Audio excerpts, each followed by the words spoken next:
So many things to talk about. Dragon's Dogma 2. After all the different previews, the different interviews that developers have done, there is so much to talk about the game. So today we're going to be talking about all the news and everything to keep you up to date on what to expect when the game releases. Some of you may not like what I'm about to say, and some of you are going to be okay with it. But let's dive into this video because I do have a couple of concerns and I want to let you know, just in case you are new to the game. I'm not saying you should not pick up this game, but you should know what you're getting into before you purchase it. But if you're not new and you are a fan that's returning, then you know that this is what Dragon's Dogma 2, but there is a lot of different things that we need to talk about. So let's dive into this video talking about the combat system, the difficulty of the game, what's up with that, how it has changed from the very first one, also the dynamic quest, the armor system, how it has changed now, and also a lot of confirmations such as the 10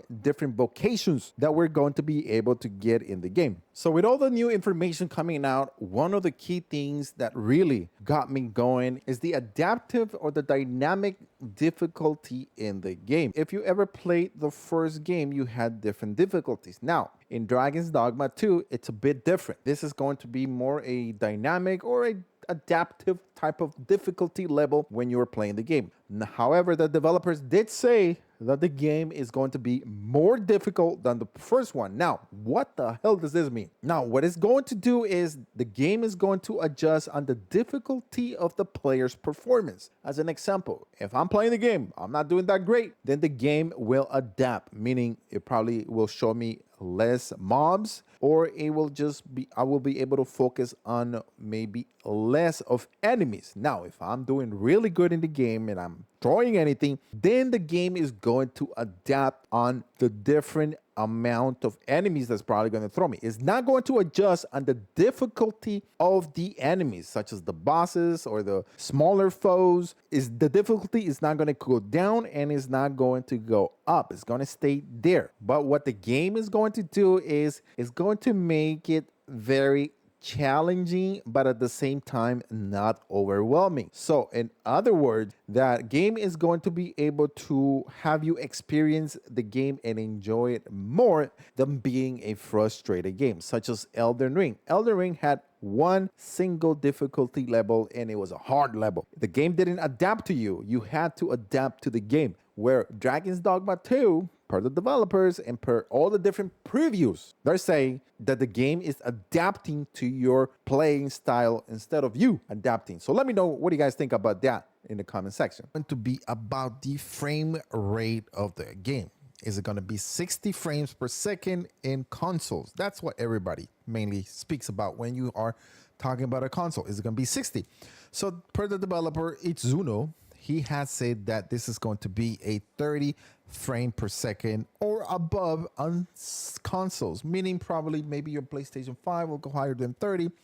Who knows? It hasn't been really confirmed by the developers. So at the same time, it's very concerning. But if you don't care about 60 frames or just care about 30, then you should be a-okay. On top of this, it has also been confirmed that we're only going to get one save slot in the games. The next point is going to be very important for a lot of you, and this is going to be about how the exploration of the game, the open world. One of the things that it has a lot of gamers concerned in a lot of RPG, especially open world games, is that it becomes very boring when you're playing.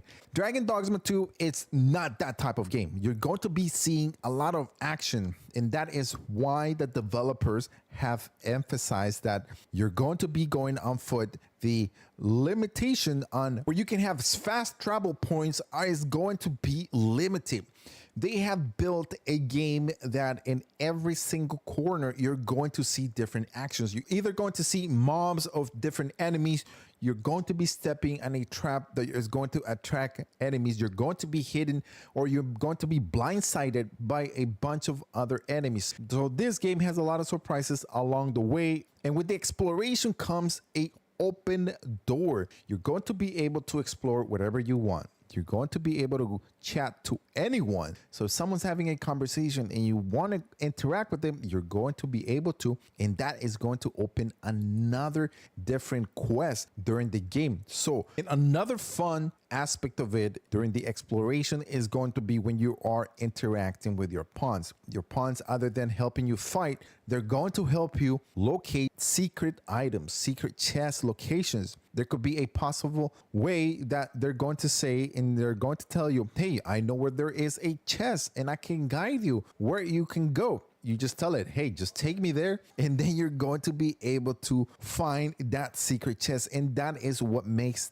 this Dragon Dogma 2 very special, because there is going to be a lot of surprises that you don't know and that you might miss out. And that is why this exploration is for those players that want to explore and don't mind going to it in another game plus and in another game plus. And that also is my next point. It has been confirmed by the developers that we are getting a game plus. And even though they didn't say, yes, you are getting a new game plus, but it was asked to them if we're getting a new game plus based on the first game. And he just pretty much just laughed, and we could take that, right, with a little grain of salt as a confirmation. Another confirmation that we're getting is the 10 different vocations that we are going to be able to use. You're going to start off with 4, and then you're going to go into the advanced, which gives you 2.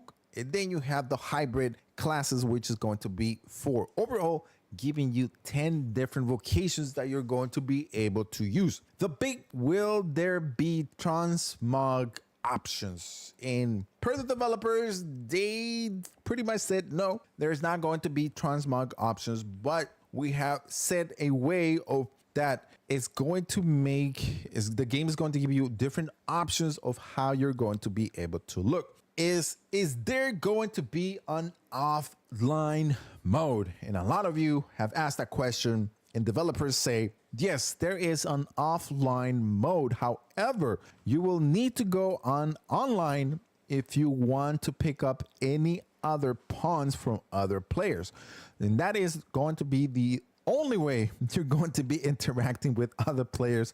It's by getting or recruiting other pawns that you're going to be able to hire into your own team. Other than that, you are not going to need an online mode. You can play this game offline and you should be a-okay. Now and then, with different games that love microtransactions, big question is, will there be microtransactions in Dragon's Dogma 2? Developers said no, there isn't any microtransactions. But what we're going to have is DLCs that you're going to be able to purchase, and that is the least thing you're going to be able to see in the game. Now, big question, will it be the game of the year? Well, that all depends on you guys.